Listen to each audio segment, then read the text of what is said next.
Welcome to Meeting of the Moms, a place to talk about all the things. I'm Amy Rasmussen. I'm a teacher by profession, a wife and mother by choice, an optimist by nature, and happy by design. I'm here with my good friend Lorna, who I call one of my greatest cheerleaders. Hi, I'm Lorna Adams. I'm a wife, mom, and certified life coach. I strive to embrace and enjoy each new phase of life. Here at Moms, we believe the world is wide open to all of us and that we have unlimited potential. We're so glad you're here. Hey everyone, we are so excited for episode 50 today, and we thought we'd do something kind of fun because we're celebrating 50 episodes, and that is where we have a guest today. This is Rene, my walking buddy, who is famous on our podcast just because I always bring her up because we walk often. So welcome, Rene. We're going to start with celebrations, and I will throw something out there today. My son and I are at Region Track in a small town about an hour and 45 minutes away from our home. And so I've had to get creative with where I would be so that I could be there for his track moments and then in the middle of all those hours be able to meet with you today. And so I was brave yesterday and I walked into the high school and I asked the secretaries, do you guys have a room or something so I can record and have a meeting and then still make it to my events? And they were very kindly are allowing me to use a room. So I appreciate that. And another gratitude, so that was a gratitude, and a second gratitude is just that I appreciate the flexibility that both of you have had because track schedules change. They constantly change. So thank you for that. Rene, what would you like to celebrate today? The last just couple of, weeks, maybe like the last month, I have been able to do something specific with each of my children to help them. So Yay. with their activities, like if I go through each one of them, I have been in an event or helping support them in some way with all of them in just the last probably month. So it's been really fun to sort of have one-on-one time and to show up for them in the way I needed to. Love it. That's awesome. To That is add on to great. that, I think it's so fun to have the one-on-one time. I think it's fun to have family time. And then I also appreciate the one-on-one because there's differences that happen as there's one-on-one time. That's awesome. Thanks for sharing, Renee. Absolutely. Yep. Lorna, Mine, what have you got for us? yeah. Mine is the last 2 nights I've been in bed right around 10 o'clock, and that is not normal for me. I am normally in bed Nice. closer to 11. So I'm celebrating. It has worked out for me to be in bed right around 10 o'clock. Hurrah.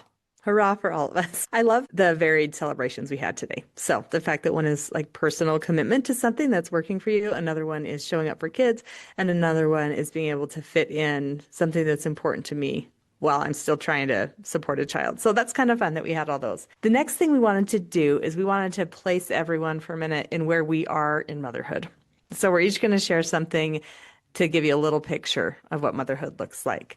Rene, are you up for sharing first? Sure. My oldest just got a new job. So he had one last summer, but during the school year, he didn't. And so now he's just starting, and it's the last like 3 weeks of school until it's summertime. So for summer, it's going to be awesome.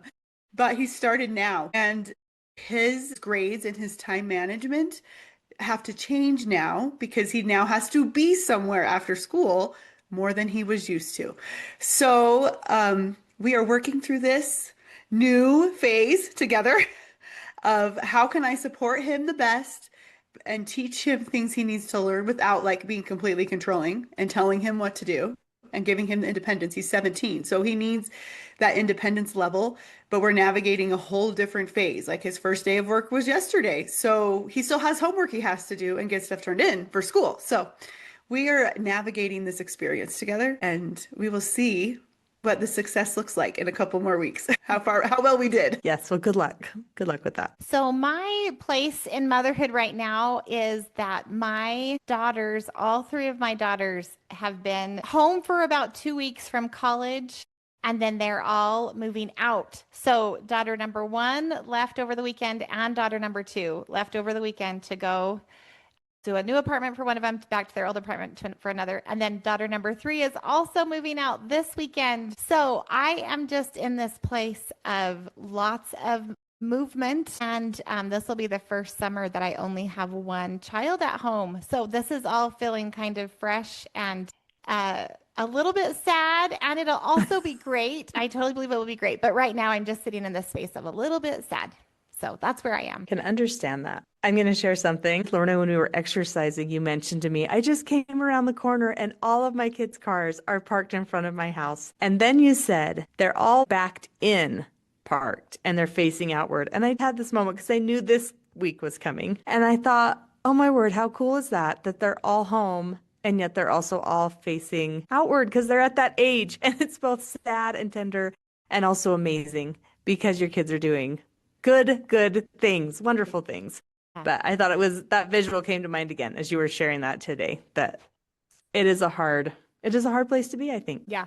Yeah. And it really will be great. And that's exactly like, I'm excited for them. They're all doing good things. But for me as a mom, my mom heart is just a little bit sad today. Thanks. And I'm right in the middle of the two of you. I have one adult child, and then I have a son who is finishing up his junior year, and I have a son in middle school. And so as Lorna paves the way as a friend and is showing me all the things that will be coming my way, I'm really grateful for that.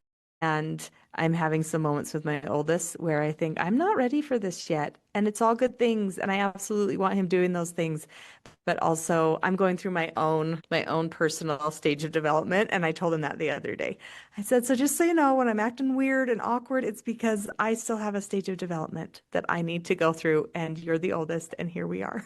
So anyway, he's home for 2 weeks before he starts his full-time job, and he'll live at home this summer while he's working, but he'll be super busy. And then my middle child has a job, and so a lot of time is spent with my younger one, which sometimes he loves and sometimes he doesn't. So I'm right there in the middle, you guys. With that, we have invited Rene here to share with us something that she shared a lot on her walks with me, but I love it. So she's going to kind of share an epiphany she's had in her mothering journey. But before we do that, we want to introduce you a little bit more to Rene. And so Lorna has a bio to share with you who Rene is. Yes. So Rene Barlow is a wife, a mom of 4, a business owner, and a master of juggling a very full life. With a color-coded calendar she swears looks like Skittles exploded all over it. With kids ranging from elementary school to high school, Rene is in the thick of busy family life. From sports to theater to all the in-between moments, she's built a life that lets her show up where it matters most. After more than 10 years teaching piano, she made a pivot into bookkeeping, combining her love of numbers with her desire for flexibility. Now, 4 years in, her business continues to grow each year while still allowing her the freedom to be present for her family, a balance she's especially proud of. Rene studied music education and still finds ways to keep music in her life, including playing French horn and learning taiko drumming. Because why not? She's also the kind of mom who volunteered in classrooms for years, drives kids wherever they need to go, and is still learning how to rearrange her whole day as needed to make it all work.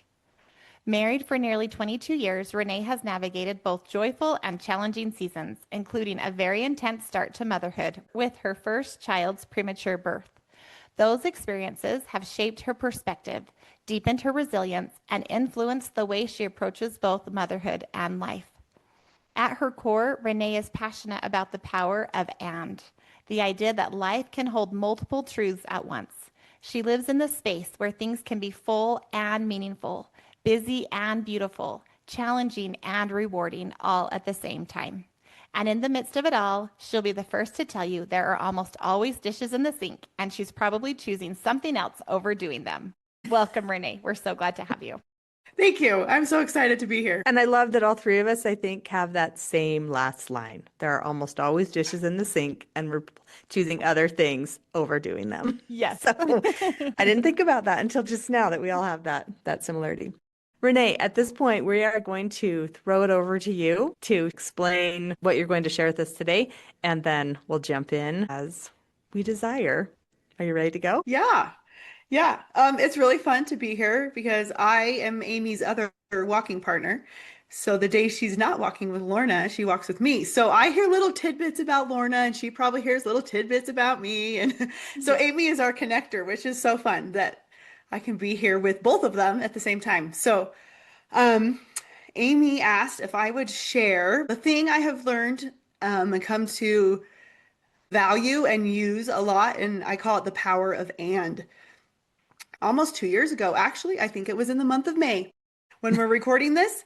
So 2 years ago, I was listening to a podcast that I had followed for a really long time. And the host of this podcast was sharing some things that were starting to sound a little bit different than my core beliefs and the gospel that I have followed and that kind of thing. And so I just kind of wondered, like, what's happening? Like, this is an interesting turn of what her podcast is sharing and how she was sharing it. And it does turn out that she has changed her beliefs. And that was sort of the beginning of her sharing that journey. And it affected me way more than I thought it would. I knew this person in real life almost 20 years ago and then had found her podcast.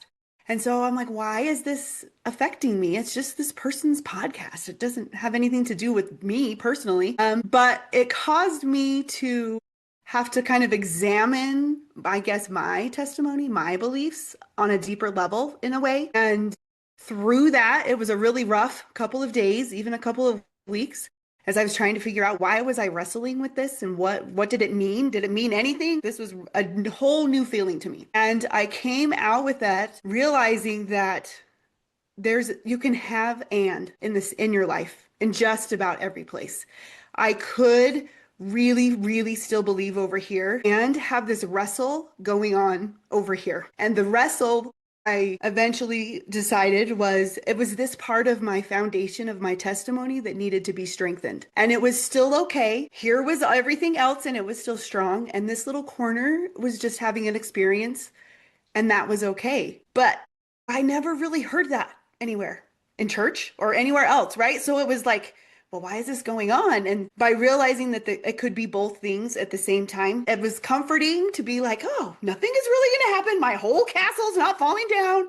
It was just this moment and this experience of reconstruction in this little area. And since then, I have noticed it in many more places. That's just sort of where it started. I love how you've explained this and kind of the reconstruction. I think that as we go through life, we're going to hit different phases, different things are going to hit us differently, and we're going to have to kind of reconstruct, kind of do a little bit of some analysis, some digging, some wrestling, and kind of figure out what we want. So I love just that analogy of the reconstruction, and then what you've landed with is it can be both. I'm excited as we continue to hear about the other places you found it, because I'm thinking right now I can both be sad that the end of an era is coming, as with my oldest child, and also be so excited for the things that are ahead of him. He is dating a girl right now, and he came to the track meet with me yesterday, and then he said, hey, could I invite her?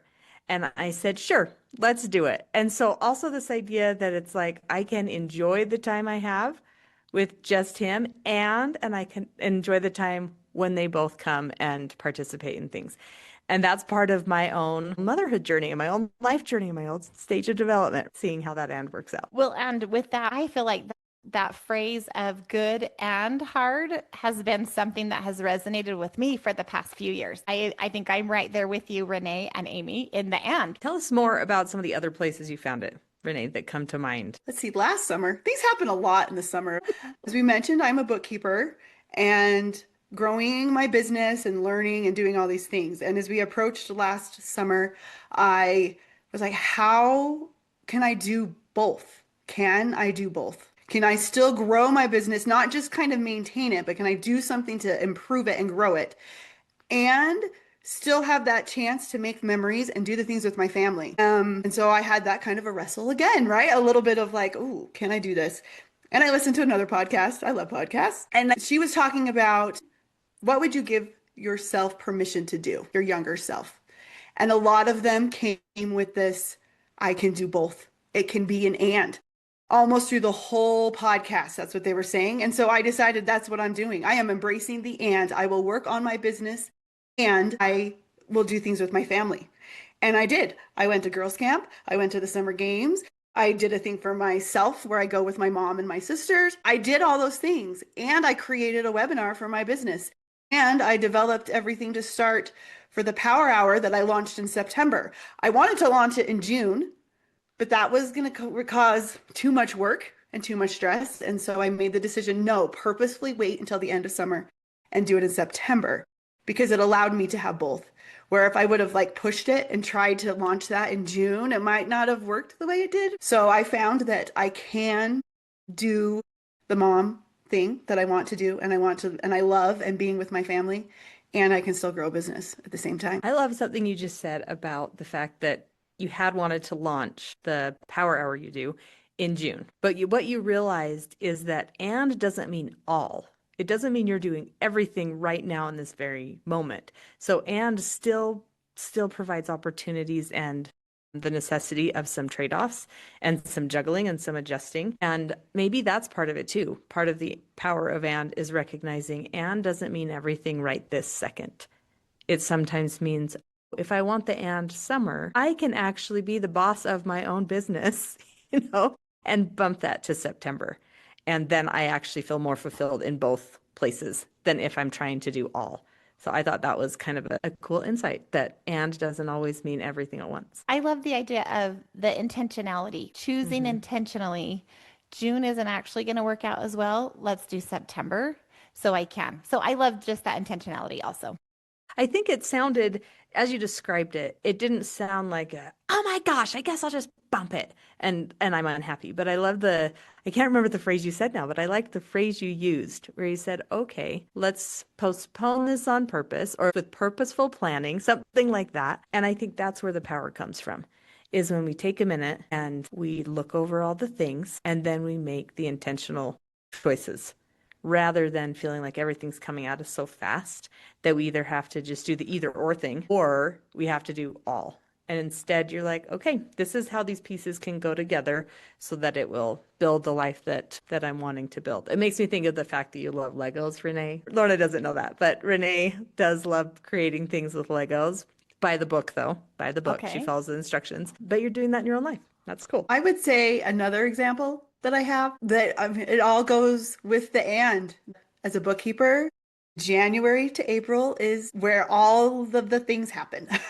It's the busiest time because everyone is now ready to get their bookkeeping all caught up to get their taxes done. I also had a daughter who was doing a club volleyball team, and I was gone for 8 Saturdays plus other things. I think I was gone almost every Saturday from January to the end of April. And it was hard, but it was beautiful at the same time because I got to go do that with her.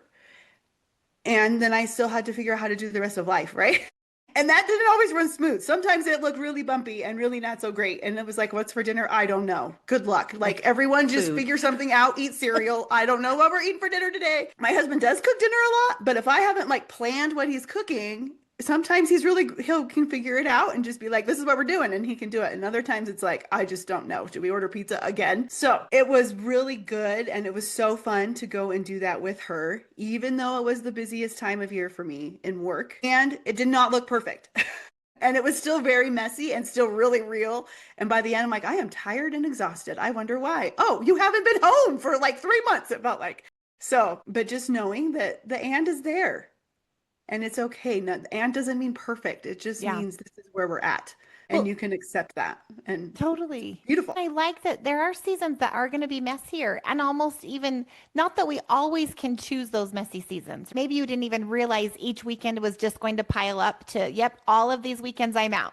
But I think just the idea of there's going to be some consequences just because I'm not home. So maybe I'm not doing my normal Saturday things or whatever, and the food, things like that. But I also love that it shows how resilient we really can be. Also, in the midst of some of this, the good and the hard, we're learning some things. Our family is having to adapt, and it still can be okay. And maybe we don't want this to be ongoing all year, every Saturday I'm out, but that there's some resilience that we're building, and maybe our family is also, and they're picking up on some things maybe that And I think are too, needful. like we can have mess even if we're doing the or thing instead of the and thing. Yeah. Mess is part of life and mess is part of learning. Yeah. And if the only way we're ever going to do things or do two things at once is if it can be perfect and beautiful and no bumps, then there's a whole bunch of stuff we're going to miss out on. And so I think in some ways it's choosing the mess over stagnation, maybe. I think motherhood in and of itself is a bit of a mess. That is what I would think. I'm going to give you a track analogy here for just a second. Before I came in, I watched the hurdles, and the hurdles are an especially interesting event for me because these kids, I mean, they're running so fast and they're going all out, and then they have to jump over these things. And pretty much every race, someone knocks a hurdle over or for sure hits one, and some of them fall flat on their face, and then they get up and they keep going. And I think that's motherhood. And we don't even know how far apart the hurdles are going to be or how high. There's something else you mentioned that I loved, Renee. I remember us also talking about the fact that this is the stage to go to the volleyball.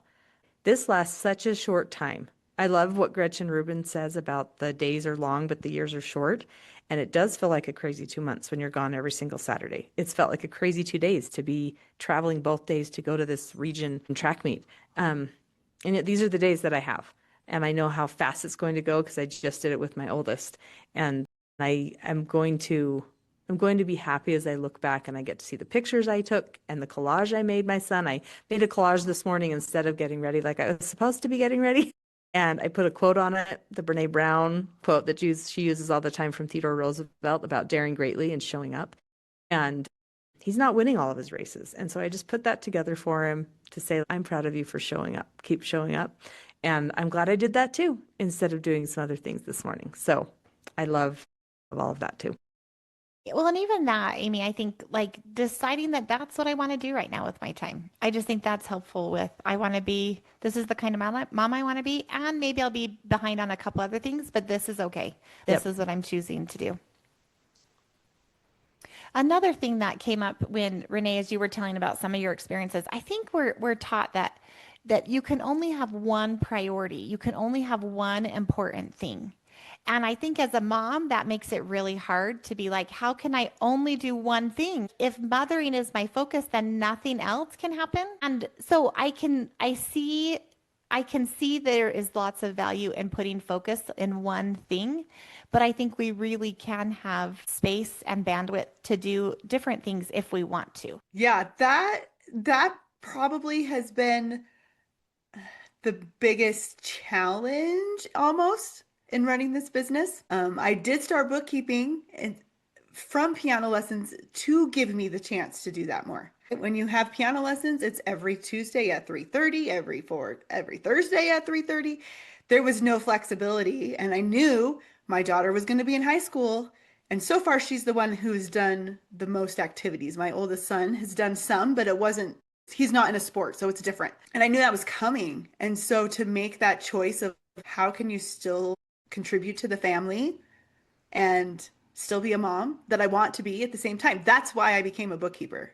And that's why I took that over instead and slowly transitioned because of that. But it's still challenging all the time to be, here's this business, here's your family, and all of the to-dos and all of the gurus that you hear and all of these like time management people are not written by stay-at-home, work-at-home moms.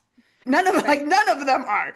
So you have all these ideas and you're like, well, how do I adapt that? How do I use the principles that make sense, but change it for my life?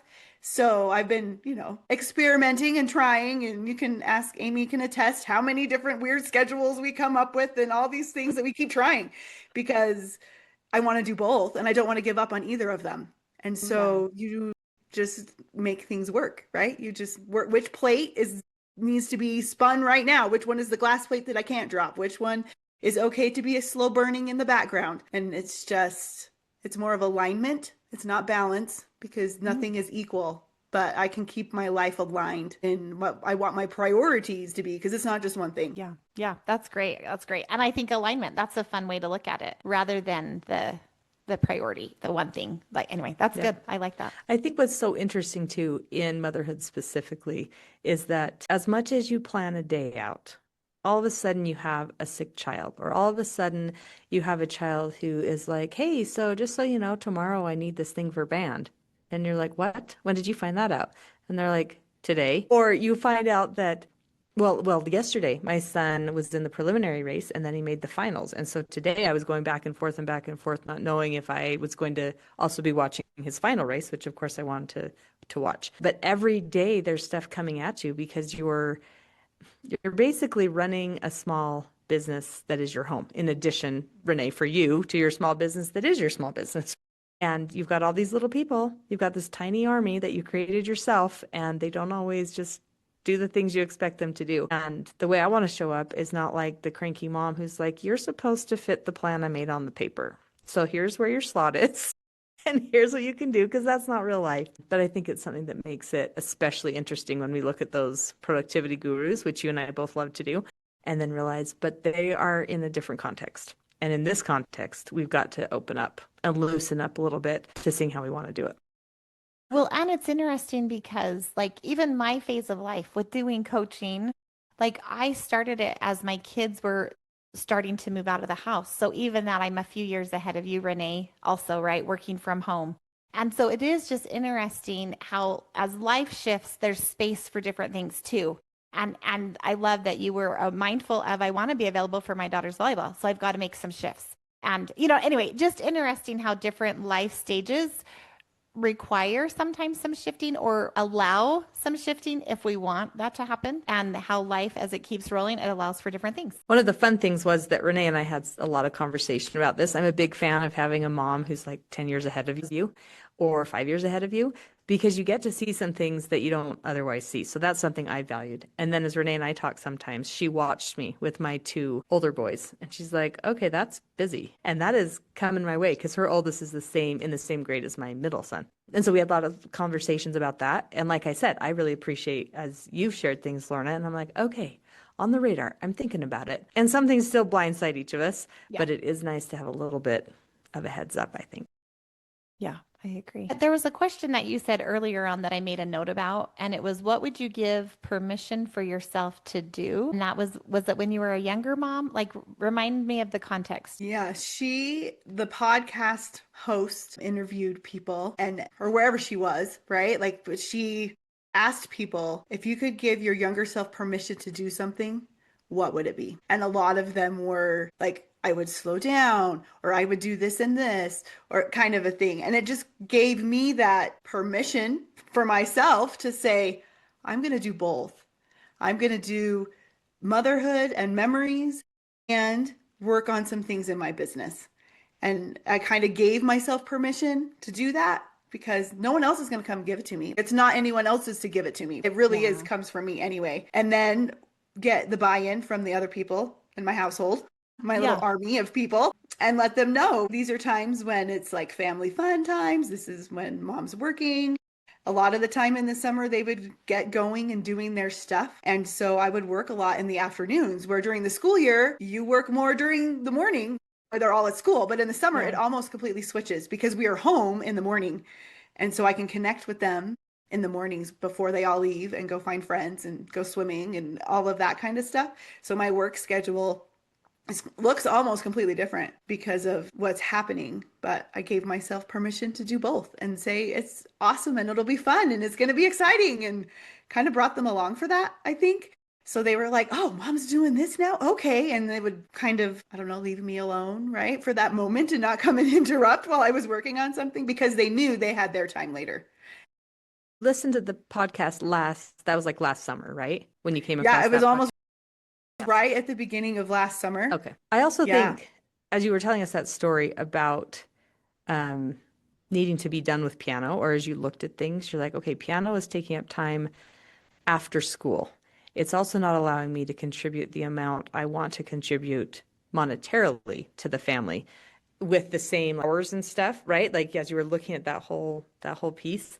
And so I think that's what's interesting. Again, in this whole and thing, you didn't decide on all. You did recognize something is going to give, and you gave on the piano because you were able to take some time. You gave yourself permission to step back, take time, assess what was going on, where the contribution was happening, what contribution, in your opinion, was the greatest contribution, and then that's what you stepped into. Instead of saying, without the intentionality, I will just do it all. And I think maybe that's where we get into trouble. We think it's all or it's nothing. Instead of, it's intentional ands, because I don't know that there's any of us who are only doing one thing, really.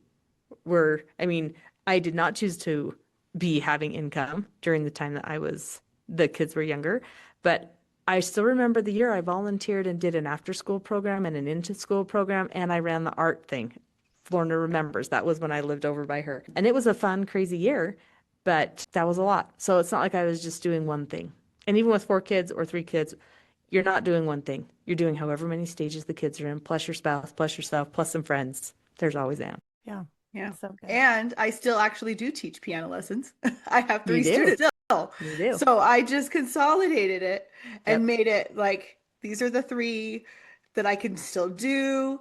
It was really sad to have to let all the other people go. Right? Because how many were there? Like 20? I had up to probably about 17 at one point. Okay. Yeah. And so to go from, like a really full schedule down to 3, I think it was 4 last year. This year it's 3. It was a lot. And I'm sitting here in my piano studio where I teach lessons. And I just went through about a month ago and started cleaning this bookshelves off. And I also taught a preschool music program for like 3 years with my youngest. And it was so fun. And as I'm doing that, I'm like, this was that game. Oh, this was this activity. And it taught him this. And we did it this way. And it was so fun. And I put all that into boxes because that season is now over. I could not just get rid of it. I'm not to that stage to be like, that is completely gone and someone else Right. can take over, right? I could Not do right that. now, but not gone forever. Yes. And so I did put it into boxes and was like, what stuff of the 3 students I'm teaching, what are the things that I'm going to need and that will actually be useful right now in the season? And everything else went in a box. But that day became like it was kind of an emotionally heavy day to realize that is really done. And I hadn't done it in 2 years anyway, but just kind of packing it up and letting it go. It was an interesting process to just say, oh, that season's over. My youngest is in 4th grade now, so we haven't done preschool activities for a long time. And I finally packed it up. But I did not give up piano lessons completely. There's still some. So I'm still doing multiple things. I think we always will. At least I always will, because that's kind of my nature too, is to have a lot of things going on. And so you just have to be intentional with what you're doing and when and what season it is. It doesn't mean preschool piano can't come back someday. It just means it's not right now. And I think that's the power of and right there. Yep. I'm doing like I've done this, and right now I'm choosing this.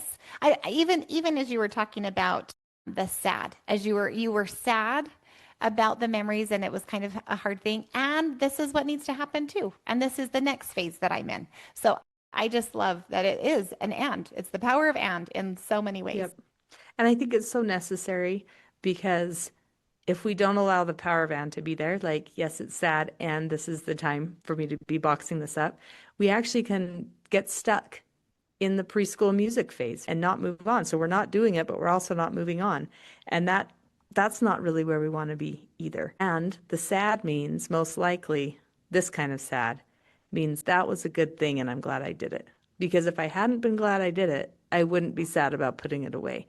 And that is something that has helped me. So yep, it was sad, and that is exactly what reminds me that it was a wonderful time that I did that. And so then what can I be doing now that I know will be sad when the era ends, but it will be sad because it was good in the moment and in the time frame. So Well, yeah, I love it.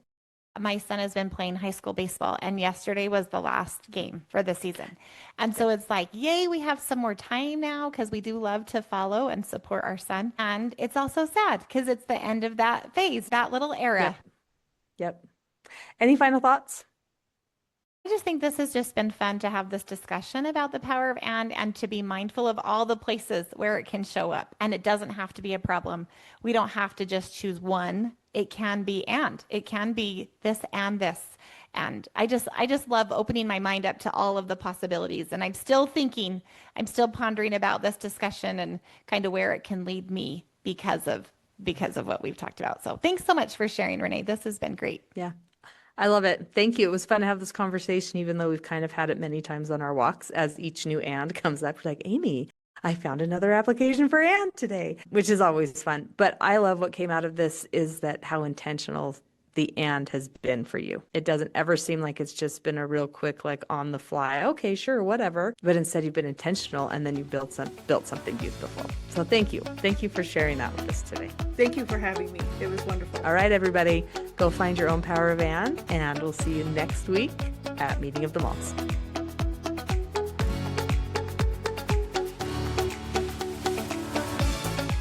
Thanks for coming to Meeting of the Moms. We hope it made your load a little lighter.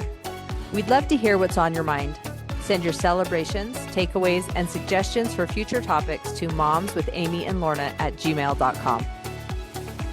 If you enjoyed the show, please like, share, and subscribe. If this isn't the right fit for you, we wish you well on your journey. Until next time, I'm Lorna Adams. And I'm Amy Rasmussen. See you next week at Moms.